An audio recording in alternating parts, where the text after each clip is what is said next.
Hey everyone.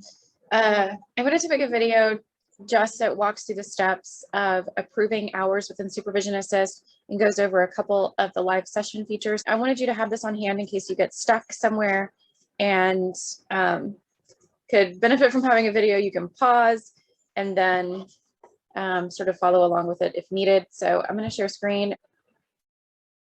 So again, when I log into Supervision Assist, it takes me right to my dashboard. If I get lost in the mix somewhere, I can click on Supervision Assist, and I've learned to equate this logo with my dashboard, so it brings me right back here. Most of the time, if you have some pending approvals for your student hours, that'll show up. This tab will already be open for activity logs, and so you can go ahead and see my sort of fake account I created for a student has a log entry pending approval, and so I can go right to my approval page right here in the blue link and click it. So here is the activity log for the students. So you can look right here. It looks like the student had faculty supervision and group for an hour and a half. This is really all that should be coming to you. If you notice that your students are sending you their individual hours while they're on site, or their individual or triadic supervision hours to approve, or any indirect hours on site, then you need to kind of kick it back to them. The way that you do that is clicking right here on the right hand side. You'll see sort of a white panel, and you have the option of approving it from here, or you can deny and request changes. So you can even do this if they accidentally for a week put that they had 10 hours and 30 minutes and it was just a typo. Then go ahead and click deny and request changes, put a comment in here, saying you accidentally, put 10 hours this week, please change it. But if it's correct, you have the option of hitting approve right here, or you can X out of that. You can click to approve. If you have a lot of students populating, you can select all the entries at the same time. If you don't want to do them individually, then you can approve the selected, or you can do them individually by just making sure that that's not selected. So before I approve these, you can also go to view full log.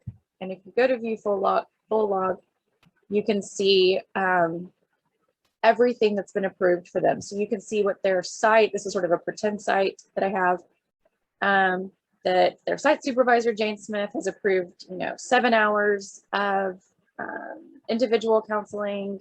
It tells you the type that they have right here. And then here's what you're being asked to sign off on. And so down here, it gives you a running total of their hours. And so I'm going to go back. This looks right to me, so I'm going to go ahead and click approve selected. And so now their hours are approved.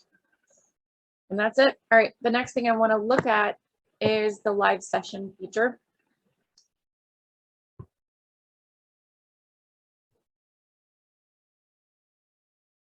So if you click on live session up here on this top bar, or you can click live session by going to Supervision Assist. It takes you back to your dashboard, and you have another button for live session. So there's a couple ways to get here.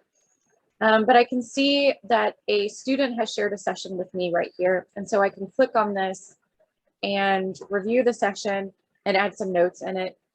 But to back up a little bit, the way that these sessions get recorded is the students will click new live session.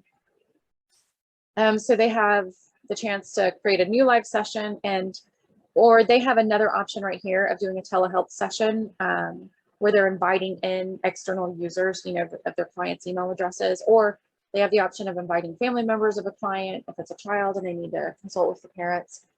Do you know, I've got some feedback from some of y'all that when students are recording on devices, like, separate audio devices, and they're trying to upload it, it's taking a long time to upload, and it makes Supervision Assist timeout. And so, it might be that if that keeps timing out and it logs you out after 8 minutes, I think, that you might just have to have the student bring in the audio recording, play it in class.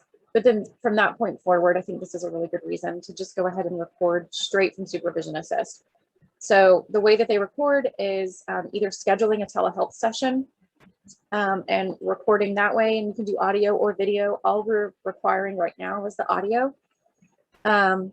Or if they're not doing telehealth and, or even if they are doing telehealth, but they're using, you know, a different platform, Zoom or Pathways or something like that, they still can open this up on their phone or laptop, have it in the room, schedule a live session. I'm going to title this session 1. Don't put anybody in the user box. Click save. And then you can automatically start a session that's just recording. So this really is serving just as an audio feature to record the session, start session, and you can see it'll record. It'll do a couple sound tests, which you might hear in a minute. Connecting to echo test. Did you hear audio? Yes. You are currently the only person in this conference. And it just let me know I'm the only person in here, which is good if you're just recording an in-person session, or if you have this sort of externally sitting next to the student and they're using some other telehealth session platform, but they can still record that session that way. And so this is recording right now. To end the session, you go up to these 3 little dots and click end session or end meeting. Are you sure you want to end it? Yes. Let's you know you've ended the session. So your students can also invite you into the session. Some of our sites, I'm hearing back from some sites that they don't allow any kind of recording. And so then it's really up to us whether we allow students at their sites to begin with, whether we're going to go to the site. This provides a really, I think, easy solution for that, where if the student has this in the room, they can invite you into the session, even if it's an in-person session with your counseling student and the client, that you can sort of like zoom in with them, but you're doing it through Supervision Assist. But there's a place for them to enter your email address and invite you into the session. Otherwise, they can share the session with you this way. It takes a little bit to get it ready, but they can come down here to add user and they can pick a user from the drop-down menu. So they can select you, they can select their site supervisor to share this video with, and they can make comments. I'm going to be encouraging my students to, right after that session, to come in here and really sort of log or journal their initial reaction to the session. You know, like, you know, I started off strong, but midway it's just blanked. I didn't know what to say, you know, just to kind of get some of those immediate student feedback sort of captured right here. And then once they send this to you, and they don't hit a send button, I mean, they just really select you as the name and it shows up for you. I think it'll notify you on your dashboard, but it'll also show you when you click on live sessions that you have a live session to record or to view, sorry. All right, that is it. Thanks for watching. Let me know if there's videos on anything else that you think would be helpful to have.